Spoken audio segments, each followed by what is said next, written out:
Si tu avais l'amertume dans ton cœur, tu avais tellement l'amertume, tu étais déjà déçu, et il y avait plein d'amertume dans ton cœur.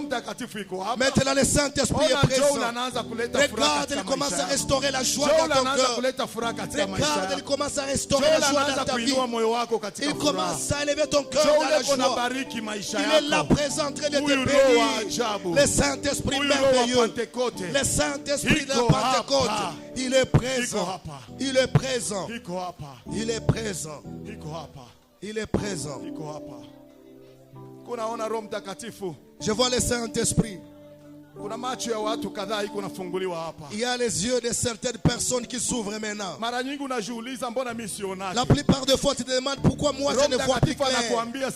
Maintenant le Saint-Esprit te dit, il vient ouvrir tes yeux pour que tu commences à voir, pour que tu commences à voir clair, pour que tu commences à voir. Il y a certaines situations dans ta famille qui ne vont plus encore se passer devant toi. Non, parce que le Saint-Esprit commence à t'ouvrir les yeux. Il commence à t'ouvrir les yeux. Il commence à t'ouvrir les yeux.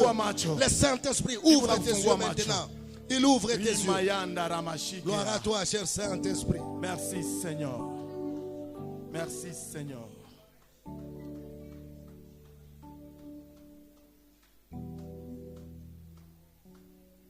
Merci Seigneur.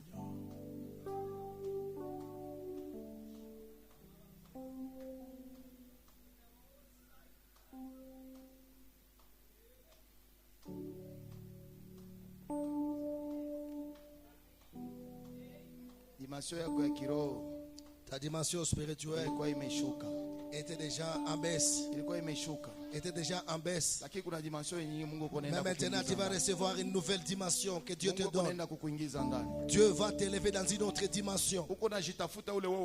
Tu es en train de te rechercher, toi l'ancienne personne. Toi l'ancienne personne. Tu te recherches maintenant. Mais n'aie pas peur. Parce que le Saint-Esprit, il est là pour t'élever maintenant. Tu seras plus que ce que tu étais auparavant.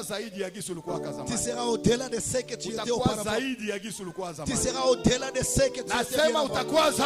Ah, je le dis bien, tu seras supérieur à ce que tu étais avant. Je dis bien que tu seras bien élevé. Plus que ce que tu étais avant. Parce qu'il y a la visitation de Dieu dans ta vie. Il y a la visitation de Dieu dans ta vie. Il y a la visitation de Dieu. Tu es devenu comme une personne normale. Même quand tu pries, tu ne montes plus. Mais je te dis aujourd'hui, le Saint-Esprit, il va t'élever. Il vient t'élever dans une dimension supérieure. Il vient t'élever, le Saint-Esprit. Merci, cher Saint-Esprit.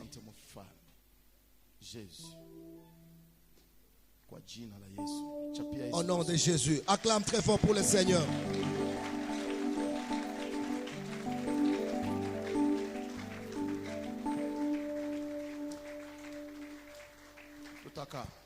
Et nous allons nous asseoir.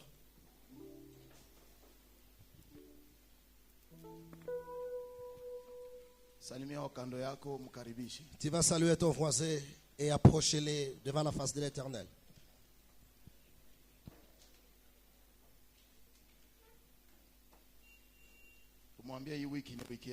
Dis-lui que cette semaine t'appartient. Dis-lui dans cette semaine, Dieu va accomplir quelque chose dans ta vie. Il y a quelque chose que Dieu va accomplir. Alléluia. Amen. Alléluia. Amen. Alléluia. Amen. Je vois dans l'assemblée les serviteurs de Dieu encore. Pendo. Il peut s'élever et se manifester. Merci. Vous pouvez vous approcher avec votre Bible et venez vous asseoir ici devant.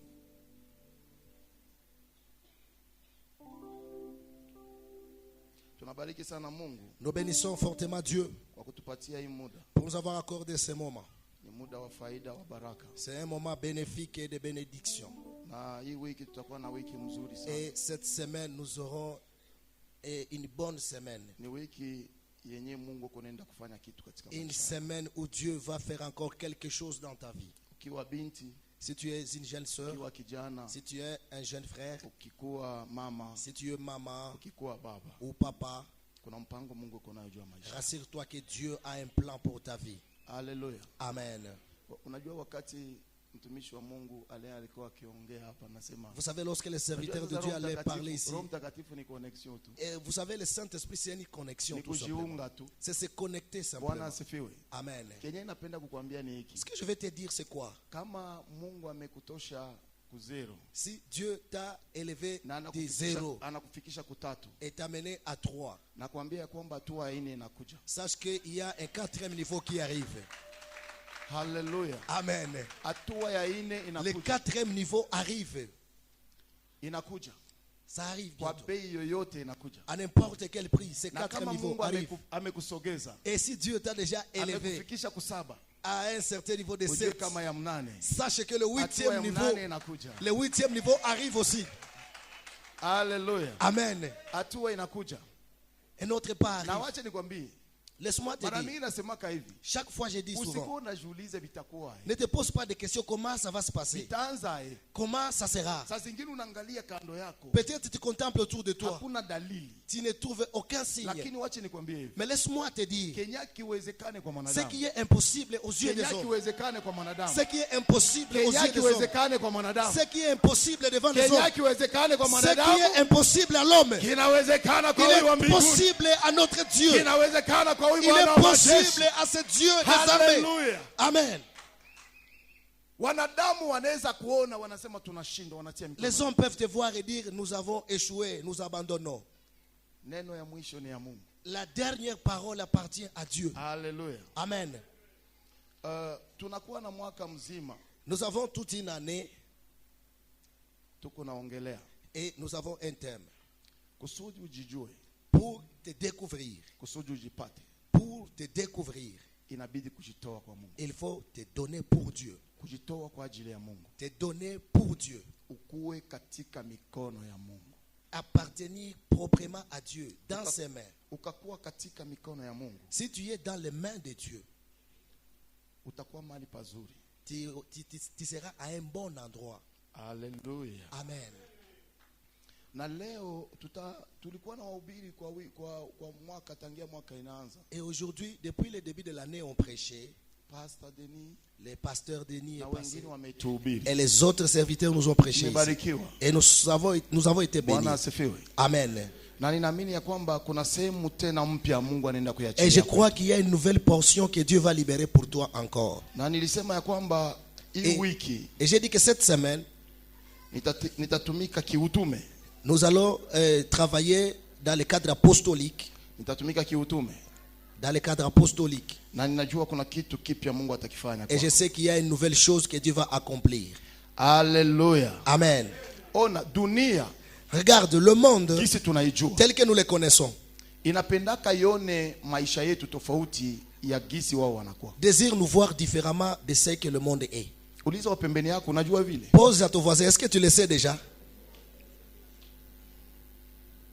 Wacha nikwambie, Laisse-moi te dire, kuna mtu mwingine hata unaweza enda kumhubiri. il y a quelqu'un à qui tu peux aller prêcher. Kuna mama yetu moja iko hapa, namuona leo hapo. Il y a notre maman qui communie avec nous, il n'est pas là aujourd'hui. Kusudi mume wake apokee neno. Pour que son mari reçoive la parole. Alifukuza pasteur wa kwanza. Il a chassé le premier pasteur. Na siku nilimwambia nitaenda kuhubiri mume wako, akaniogopea, akaniambia Et lorsque je lui avais dit que je vais aller prêcher son mari, elle avait eu peur de moi et elle m'avait dit, comme je te respecte vraiment, je ne voulais pas que tu viennes chez moi parce que mon mari n'a peur de personne, il va te chasser certainement. Mais laisse-moi vous montrer. Parce que je suis un pasteur informé. Dimension ya mission. Dans la dimension de la mission. Et je lui ai dit que je vais venir, je vais lui prêcher la parole et il ne va pas me chasser. C'est quelqu'un qui a beaucoup d'argent et il a un bon travail. Et là, la maman craignait beaucoup plus pour moi. je peux manquer comment venir à l'église si mon mari t'a manqué du respect.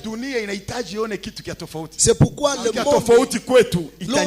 monde voit quelque chose de différent en nous va se taire. Tu peux faire taire le monde et le monde t'écoute. Hallelujah. Amen. Et un jour, je lui avais informé qu'aujourd'hui, après culte, je vais passer chez vous pour voir votre mari. Elle m'a regardé dans les yeux, tout droit. Et elle a accepté avec un léger retard, même de 10 minutes comme ça. Et j'ai imaginé, et j'ai vu que... Et je me suis dit... Moi, je vais prendre avec moi un autre serviteur. Et on va aller ensemble. Et quand nous serons ensemble, cet homme-là, nous allons lui prendre de part et d'autre. Et il va écouter la parole de Dieu.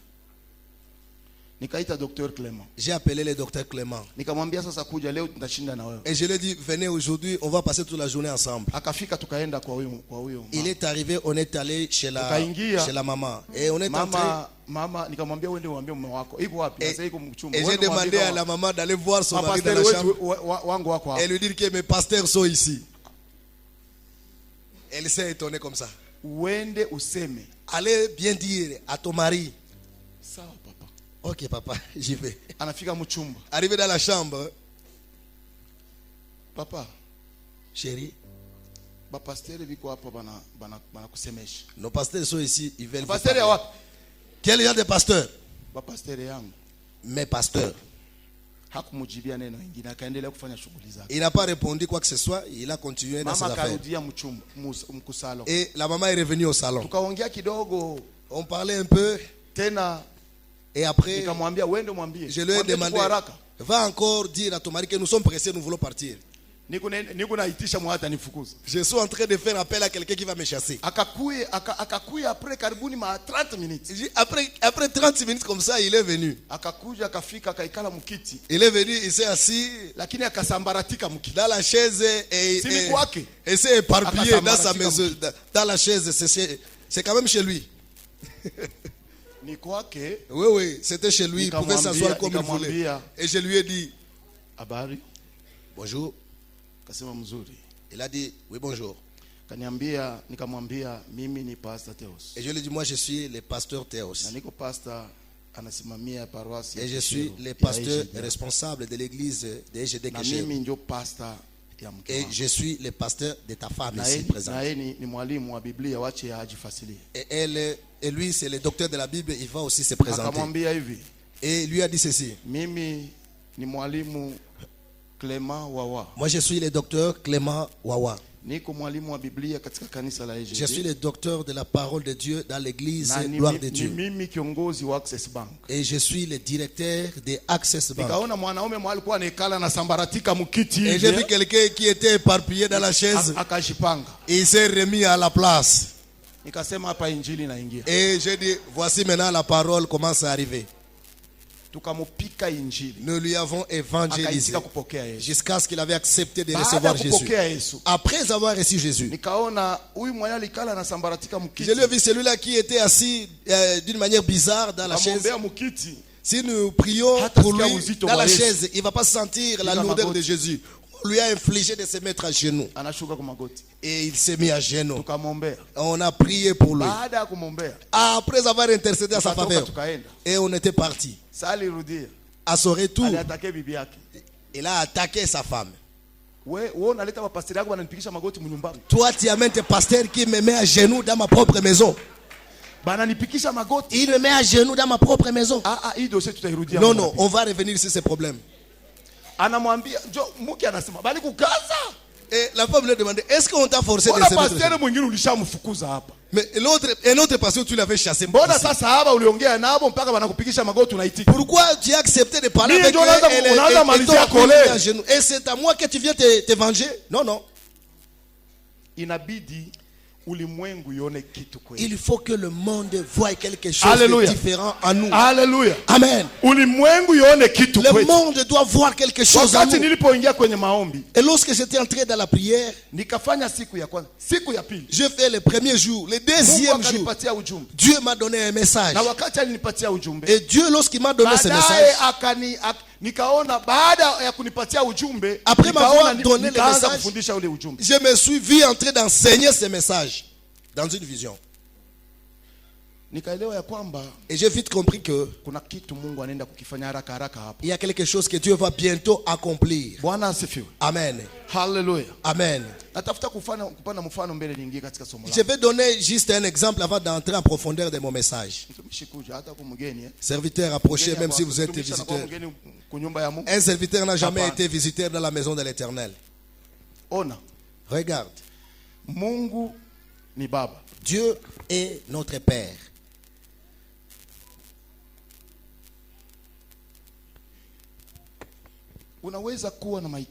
Tu peux avoir tes propres requêtes. Et ces requêtes pour lesquelles tu pries, Dieu te donne des réponses. Et lorsque Dieu vient avec des réponses, ça peut être une requête pour l'argent, une requête pour des biens matériels, n'importe quelle requête. Si Dieu venait, laisse-moi donner l'exemple de l'argent, parce que c'est simple à comprendre. Dieu, il arrive, il te donne de l'argent. Et Dieu m'a dit ceci. Mais beaucoup de mes enfants, après leur avoir béni, ils pensent que moi je vais continuer à leur diriger dans les bénédictions sans qu'ils les veulent. Regarde, Dieu dit ceci. Après t'avoir donné, sa mission se termine par là. Toute la responsabilité te revient à toi. Si tu veux bouffer tout et terminer maintenant, si tu veux en prendre un compte-gouttes, si tu veux investir dans un projet, si tu veux faire quoi que ce soit, mais Dieu, lui, il a déjà fini sa part. Ça veut dire que lorsque Dieu libère une bénédiction, il laisse dans les comptes. Il a déjà fini les calculs. Nous allons entrer en profondeur, vous allez comprendre. Et lorsque Dieu m'enseignait ces choses, j'ai compris que Dieu veut nous élever dans une autre dimension.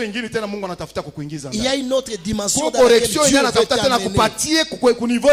Il y a une autre onction que Dieu veut te donner à un niveau où Dieu est amené dans une autre dimension. Après t'avoir donné, sa mission s'achève par là. Si tu le veux bien, tu peux distribuer et partager comme tu veux. Et la mission de Dieu est achevée. C'est pourquoi nous allons percer dans toutes les dimensions. Et tu vas comprendre. Laisse-moi te dire ceci.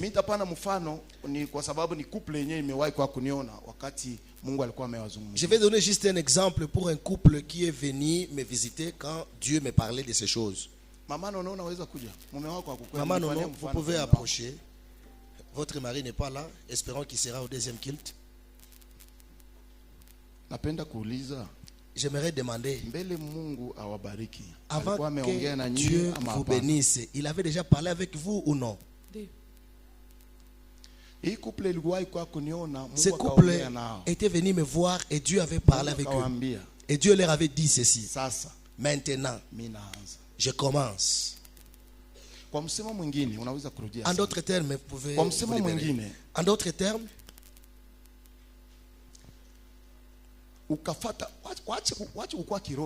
sois pas tellement spirituel, bien-aimé. Moi là, je n'ai pas besoin de biens matériels. J'ai besoin de l'argent. C'est vrai. Tu n'as pas vraiment besoin de l'argent. Pose la question à ton voisin. Tu n'as pas vraiment besoin de biens matériels. Pose-lui la question. Non, ne sois pas tellement spirituel. Si tu manques ces choses maintenant, tu vas fuir l'église. Si tu manques Dieu, une année, 2 ans, 3 ans, 4 ans, 10 ans, tu vas fuir l'église. Ne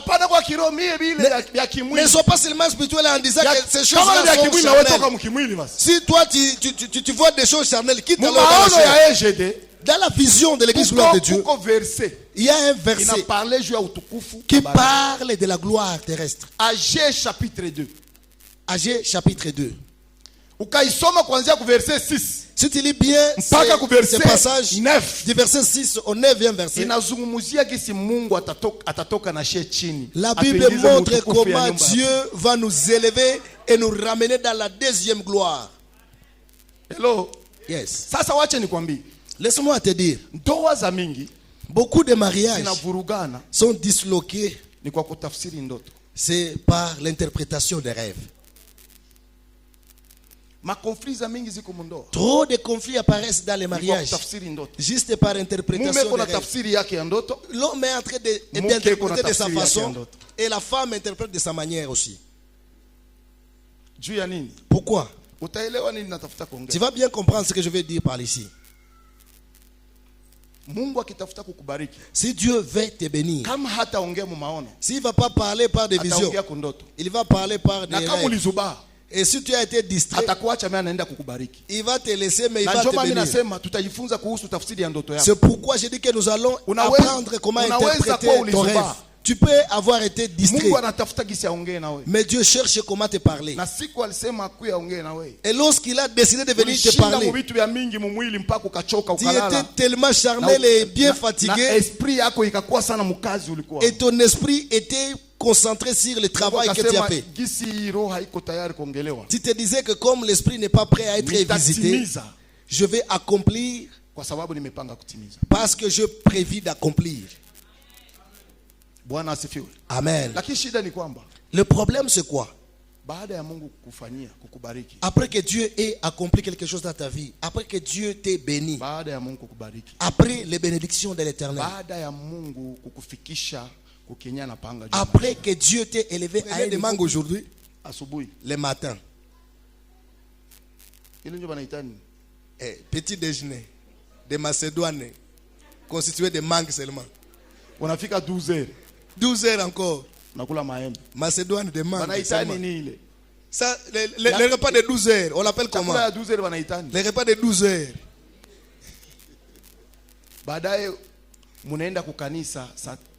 Vous allez à l'église à 15 heures pour l'équité du soir. À 15 heures, vous êtes à l'église. Vous faites des délivrances. Vous revenez tellement abattu. Et vous demandez au diacre d'entrer dans la cuisine, laver des mangues pour le soir. Le repas du soir, on l'appelle comment? Le premier jour comme ça. Deuxième jour pareil. Et on était tellement joyeux. On ne s'inquiétait pas, on ne s'inquiétait pas. Il y a une vie que Dieu peut te donner maintenant. Si tu ne vas pas te réjouir de cette vie, tu ne vas pas te réjouir de ce que tu es en ce moment-là. Ton lendemain sera très lourd. Ton lendemain sera difficile à supporter. Réjouis-toi d'abord de ce que tu es maintenant. Alléluia. Amen. Réjouis-toi du niveau dans lequel tu es maintenant. Papa Isenabré, plusieurs personnes le connaissent ici. Dieu lui avait parlé. Va Ishacha. Il avait une grande moto. Il a démarré sa grande moto là d'été. Il est venu précipitamment et arrivé déjà poudroyé. Là, nous étions déjà au 5e jour. Nous avons fini le déjeuner de mangue et celui de 12 heures. Il est venu à 14 heures. Il me dit, pasteur, maintenant comme je suis bien là, donne-moi à manger maintenant. J'ai dit au diacre, va chercher à manger. Le diacre est allé chercher à manger. Chercher le plus bon manger. Papa ici ne savait pas c'était quelque chose de bon de quoi. Il ne savait pas la constitution. Baadaye bakamuletea bassin ya maembe. Tulikuwa tunakula bassin, unakula unachoka unaacha. Hapana kushiba kuchoka. On lui a fait venir tout un bassin de mangue. Anatia pale. On lui avait présenté cela. Et il les a posés là-bas. Et il a dit ceci. Pasteur, c'est quoi ça? Vous avez beaucoup blagué. Moi, je suis tellement affamé. Pasteur, tu as blague, non? Non, non, actuellement, Mamouza, mais on a déjà là-bas. Et je lui ai dit ceci. Bon, levez-vous, on va partir. Jusque dans la cuisine, je pense. Aïe, aïe, aïe. Arrivé à la cuisine, il n'y a jamais eu même l'odeur du feu. Vous savez qu'il y a l'odeur du feu. Quand vous allumez le feu aujourd'hui, demain, si vous éteignez, il n'y a plus même l'odeur du feu. Et ça sent seulement des mangues. Je dis, voici notre cuisine. Pasteur, qu'est-ce que tu veux me dire? Depuis le lundi jusqu'à aujourd'hui, on est vendredi. Nous mangeons que de mangue. Et on n'a pas fait un problème aux chrétiens même. Et nous n'avons même pas signifié aux chrétiens que c'est un problème. Parce qu'on savait qu'on a affaire avec Dieu seulement. Nous mangeons que de mangue ici. Mange aussi comme nous. C'est ça notre mission.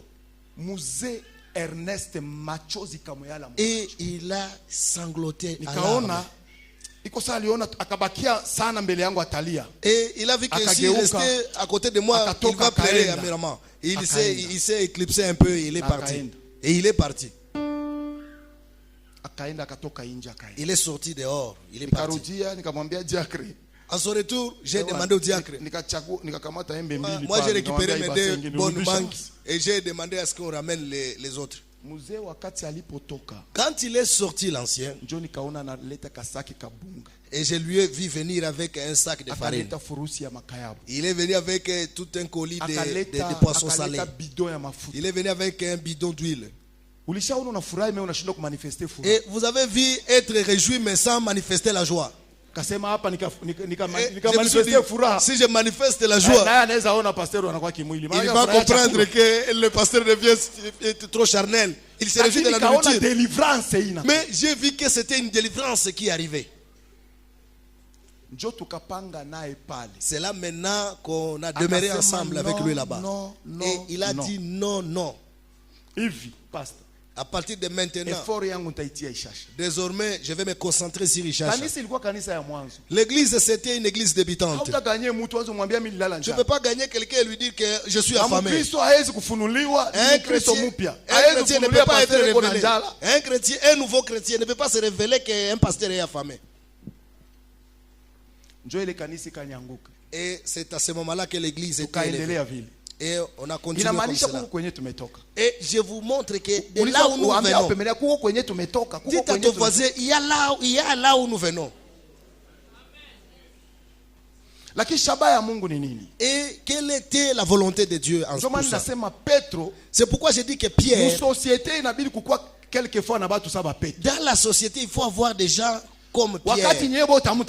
Si vous tous vous ne pouvez rien dire, Pierre se lève et dit à Jésus, toi je vois tes sandales là, je n'ai jamais vu avec deux.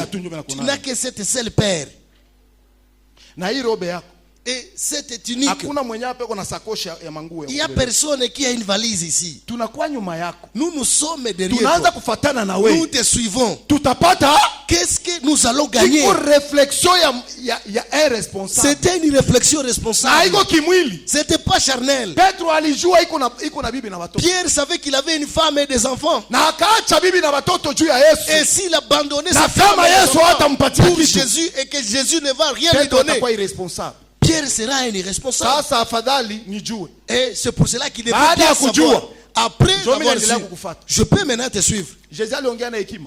Jésus, est-ce qu'il avait parlé avec sagesse? Est-ce que là, Jésus était sage? Est-ce qu'il avait parlé avec sagesse? Il a dit, non, suivez-moi, tu sauras après. C'était ça ce que Jésus avait dit. Je pose une question, ne sois pas tellement spirituel. Et Jésus était aussi clair dans la réponse. Pour encourager qui? Pierre. Une sœur à Ishasha. Nous allons lire un verset juste peu de minutes et on va avancer. Une sœur à Ishasha, c'était vraiment une prostituée professionnelle. Oui, je parle de professionnels de sexe parce que c'était ça le terme.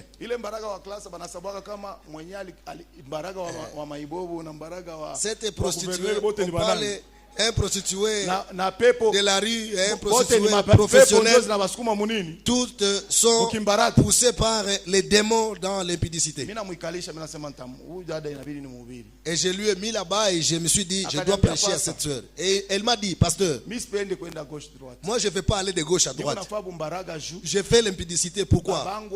Parce que mon père était décédé. Ma mère est vieille. Elle n'a pas de moyens. Et moi, par accident, j'ai aussi des enfants, 3. Et si j'ai resté comme ça, comment ça va se passer? Une seule voie pour chercher l'argent, c'est la prostitution. Si je suivais ton Jésus là, qu'est-ce que je vais avoir auprès de lui? C'était un grand défi. C'était un défi me lancé. Comment vous pouvez lui répondre? Oh, venez, on part seulement au ciel. Il ne sera pas sauvé. Venez seulement, on part au ciel. Abandonnez ces affaires du monde. Toi, venez seulement, on va aller au ciel. Il ne va pas être sauvé comme ça. Même si être sauvé, c'est par la grâce, il y a aussi des réflexions. Il a fallu que je lui fasse une démonstration. Je lui ai montré que tu souffres et on te donne de l'argent. Dans le monde spirituel, on ne dit pas être offerte, mais on parle d'être béni. Nous sommes bénis et Dieu te bénit. S'il te bénit, ta vie va changer. Parce que chez lui, il y a quelque chose qui s'appelle le respect. C'est ce que Dieu donne. Si un enfant de la rue a $100, si parce que lui, il ne voit que l'argent. Mais Jésus, lui, veut t'honorer. Il va t'honorer dans toutes les dimensions. Et il va te donner la vie. Il va te donner l'honneur, le respect. Ce que tu n'as jamais reçu de la part de Dieu, tu le trouveras. C'était un défi aussi. Et moi, après avoir parlé avec lui, et je lui ai dit, Jésus, il vient de te recevoir. Il a besoin de la vie, mais il a un problème dans sa vie. Est-ce que Maman Mado est présente? Maman Mado connaît bien cette maman. Cette maman a reçu Jésus-Christ et elle a évolué. Quelqu'un qui lui avait béni avec $100.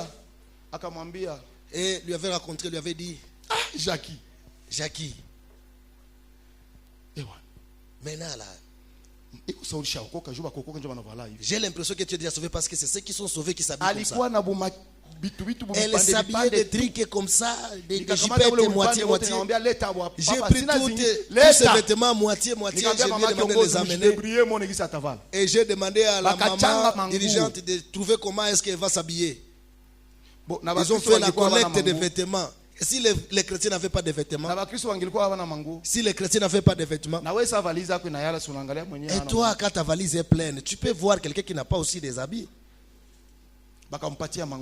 Et on lui a donné des vêtements. Après lui avoir donné des vêtements, le dimanche, elle était venue à l'église. Ce papa-là priait à l'église et a donné un billet de $100. Jackie. Je me suis rencontré avec le pasteur Théos, il m'a prêché. Et maintenant là, je suis sauvé. Je suis sauvé. Et ce papa a libéré $100 et lui a donné en disant,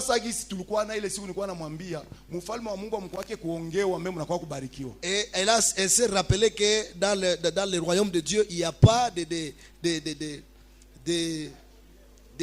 gages. Des gages, mais il n'y a que... Non. Il n'y a pas d'offrande, mais il y a des bénédictions, disons comme ça. Amen. Akaniambia papa. Après avoir trouvé ces $100, il est venu. Papa moi ananiambia ile ndio ulisemaka. C'est que tu avais dit là. Sali nipa hivi nikazania kutakuwa na neno lingine nyuma. Quand il m'a donné ça, je pensais qu'il y aurait une autre parole après. Et il dit, papa, c'est ce qu'on appelle bénédiction. Et je lui ai demandé de se mettre à genoux. J'ai prié en sa faveur. Et je lui ai dit ceci. Dans cet argent, il y a une part pour Dieu. Et cette part de Dieu s'appelle la dîme. Libère la dîme. Et je lui ai posé la question. Qu'est-ce que tu veux faire avec cet argent? Hello. Yes. Hello. Yes. Oui. Venez s'il vous plaît. Je vais donner l'exemple à partir d'un jeune. Tu as besoin de l'argent? Est-ce que tu as besoin de l'argent? Je vais commencer à récupérer des chemises. Les premières, je vais les repasser et les remettre dans des sachets et les amener encore ici à la frontière. J'ai prié pour cet argent et elle est revenue. Arrivé ici à Goma, elle a récupéré.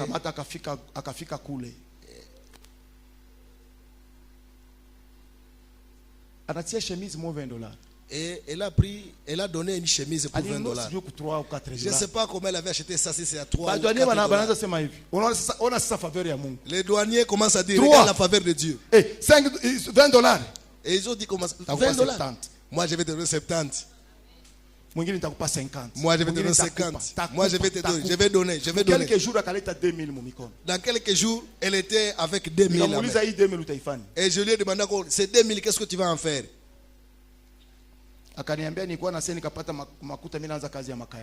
elle m'a dit que je me disais, si je trouvais beaucoup d'argent, je vais commencer à faire le commerce des poissons salés. C'est alors qu'elle a commencé à faire le commerce des poissons salés. Elle était décédée pendant qu'elle amenait déjà tout un fuseau. Elle avait confiance en moi tellement qu'elle me laissait tout son argent. Elle se disait qu'on peut fermer la banque. Elle était décédée pendant que j'avais son argent, encore beaucoup. Elle a élevé sa famille. Tous ses grands frères, elle a donné des motos. Moi, je suis pêcheur de pirogue avec des filets. Il a élevé sa famille entière. Laisse que toi, dans ta famille, tu puisses élever toute la famille. Katika maisha yako mufamilia yako uko mtu mwenyewe utanyanguka na familia yako. Il faut que tu sois baende wabone wamjue katika kiwango et que l'on voie ton Dieu dans une autre dimension. Wacha tusome verset moja hapa. On va lire un passage ici dans 2 minutes. Kwa sababu tutakuwa na semaine parce que on va avoir une semaine pleine. Nous sommes dans le livre de Genèse chapitre 41. Kuongea. Il parle. Il n'est pas muet.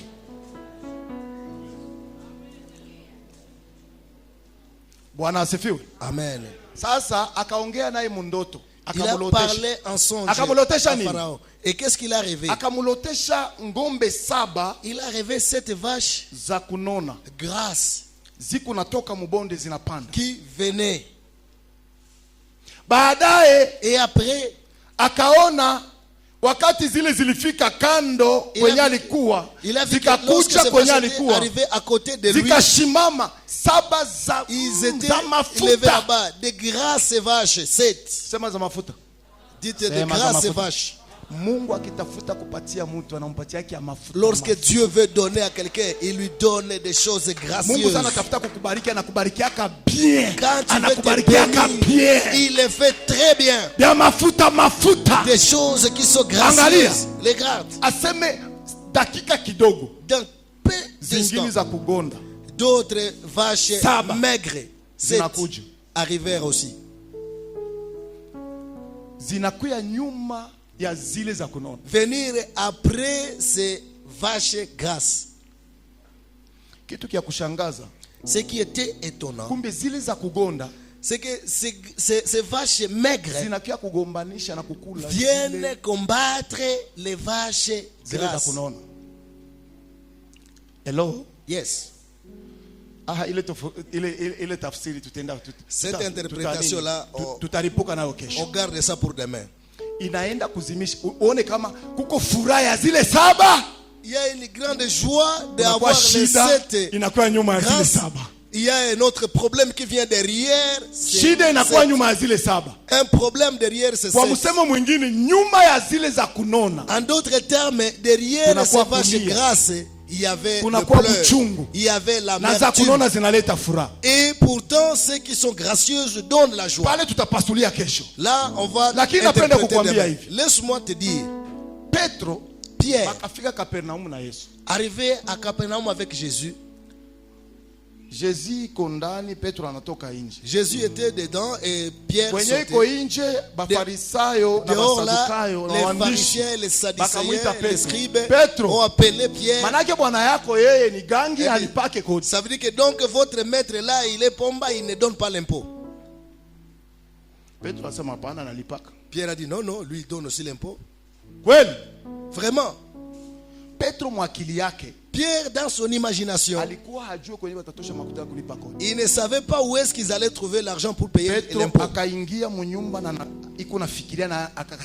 Et il est entré un peu fâché à l'intérieur. Marcher avec Dieu.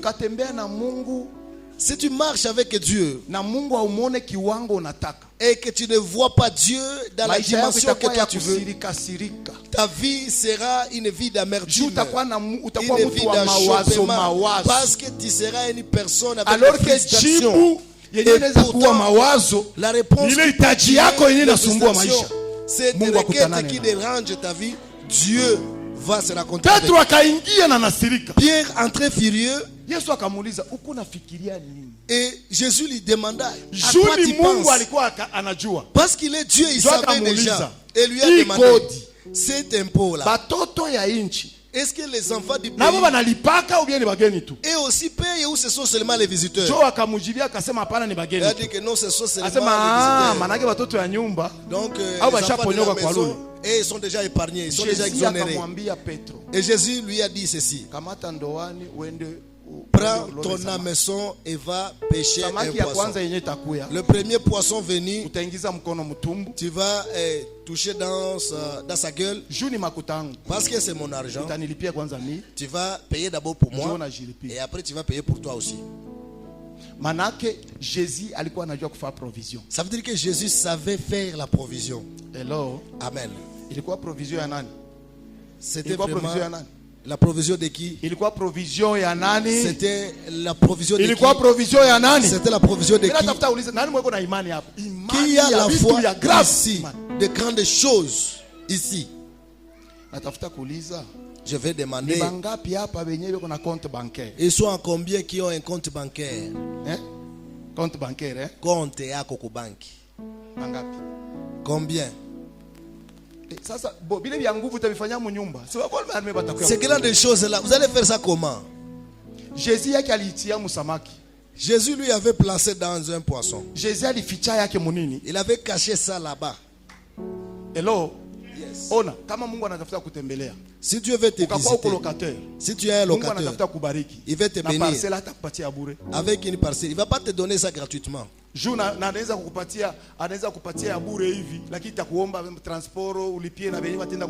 Même s'il te donnait gratuitement, il va te falloir les transports pour les commissionnaires et je ne sais pas quoi. Dans la vie, il faut savoir faire l'économie, il faut savoir épargner. Tu trouves un tout petit peu, tu gardes. Lui, il avait gardé où? Dans le ventre d'un poisson, ça peut être un compte bancaire. Ça peut être Access Bank. Ça peut être TMB. Et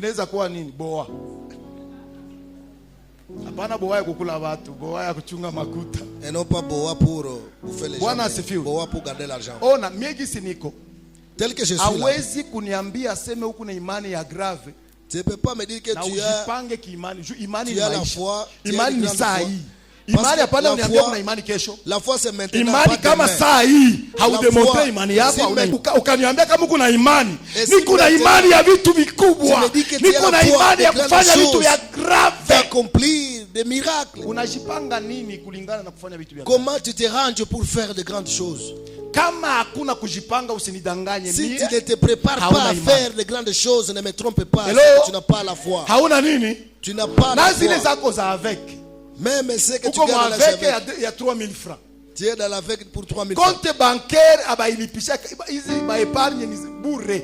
Le Makuta yako unafungua na Compte bancaire. unatiazo. Compte épargne et le compte épargne est gratuit. On Lakini fait pas payer. ukaangalia Mais si tu vois bien, haujipange kulingana na imani. tu ne te ranges pas selon la Unapenda foi. kutembea na Mungu. Tu veux marcher Na avec Dieu. unapenda kuwa na miali ku Mungu. Et tu veux avoir des problèmes Mungu avec Dieu. anashangala na ishio. Et Dieu est en train de se tourner de Anasema toi. sasa huyu jamaa inabidi kumfundisha. Il se dit, mais c'est toi, il faut que Kusudi je ajue jinsi ya l'enseigne. kutembea na mimi. Pour qu'il sache Ndio comment maana marcher mimi avec nakwambia, moi. C'est pourquoi je Kuko te dis, dimension ya watu. il y a une Kuko benye dimension sasa hivi kwa mandoto. qui sont encore Abayapata des gens mtu qui sont mmoja dans les rêves. tafsiri. Ils cherchent encore les Kuko interprétations. benye sasa hivi Il y en biko a mtafsiri ya ceux-là ndoto. qui sont maintenant dans l'interprétation Inamaanisha des ya rêves. kwamba ndoto ilishaanza kurealize, Ça veut dire ilishaanza quoi? kugusa Le kitu rêve kidogo. commence à s'accomplir, commence à toucher. Kuko tout petit peu. bengine sasa hivi Il y en a d'autres abo présentement. ndoto sasa ile ndoto ishatimilika na binaanza isha. Le rêve est déjà accompli et ça Lakini commence à se Mungu terminer. anasema hivi. Mais Dieu dit Kwa ile ceci. dimension yote Dans toutes ces Mungu dimensions, anaenda kunyanguka na hii kizazi. Dieu vient s'élever avec Anaenda cette kunyanguka na génération. hii kizazi. Il vient s'élever avec Anaenda cette génération. kunyanguka na maisha Il yako vient marcher dans ta vie. katika dimension ingine. Dans une dimension Anaenda supérieure. kuonekana kisa hujawahi Il kumwona. vient se manifester Lakini comme ya tu maana n'as ni jamais nini? vu. Ya maana ni nini? C'est quoi? Jua kisa kutembea naye Sache comment na marcher avec lui. kujipanga mkiwango Kenya anaanza Et kukubeba. range-toi de la manière dont tu veux que tu marches. Ona wacha nikwambie. Laisse-moi te dire maintenant. Kuna wakati ya mingi unatembea na huko na tatone. Il y a des fois tu marches à tâtonnant. Njoo unaanza waza nifeni. Tu marches, tu trouves, tu te demandes maintenant qu'est-ce que je vais faire. Kuko dimension Mungu atakuingiza. Cette semaine, il y a une dimension Ya dans laquelle makalkile. Dieu va t'amener à faire des Tutapiga calculs. kalkili ya zile ngombe za Nous allons kuona. faire des calculs de Tunapiga ces kalkili ya grands zile sauvages. ngombe za Nous kugonda. allons faire aussi les calculs de ces Pale vaches ndani maigres. utajipata. Et là, tu vas Baada te ya retrouver. kujipata, Après t'avoir Mungu retrouvé, anaenda kukuinua kwenye huko Dieu kama va uko tano, t'élever. Mungu Tel que anaenda tu es. kukuingiza. Si tu es à 5, Dieu t'amène à 6. Mungu anaenda kukuingiza katika kiwango kingine, Dieu va t'amener dans une autre na ile dimension. kiwango Et dans cette dimension, haiko juu jivune. ça ne sera pas pour que tu puisses te Ni juu vanter, ufalme ya Mungu mais ipanuke. c'est pour que le royaume de Dieu soit Ufalme ya Mungu épanoui. ipanuke. Pour que le Na royaume de Dieu maisha soit ikuwe épanoui. rahisi kuhubiri injili. Et que la vie soit simple et à prêcher l'évangile. Hallelujah. Amen. Inabidi dunia ijue uzito wetu. Il faut que le monde sache notre Inabidi lourdeur, notre dunia poids. ijue uzito wa Kristo mu maisha yako. Et le monde doit savoir le poids de Kuna Jésus mahali dans ta kwingine. vie.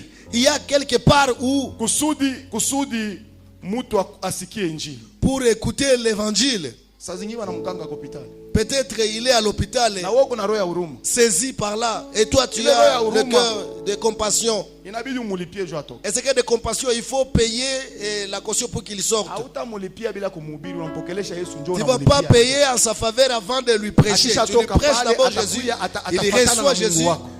tu paies maintenant sa facture et là il va suivre ton Dieu. Bwana asifiwe. Amen. Hallelujah. Amen. Hallelujah. Amen. Simama juu tuombe Mungu. Lève-toi, nous allons prier.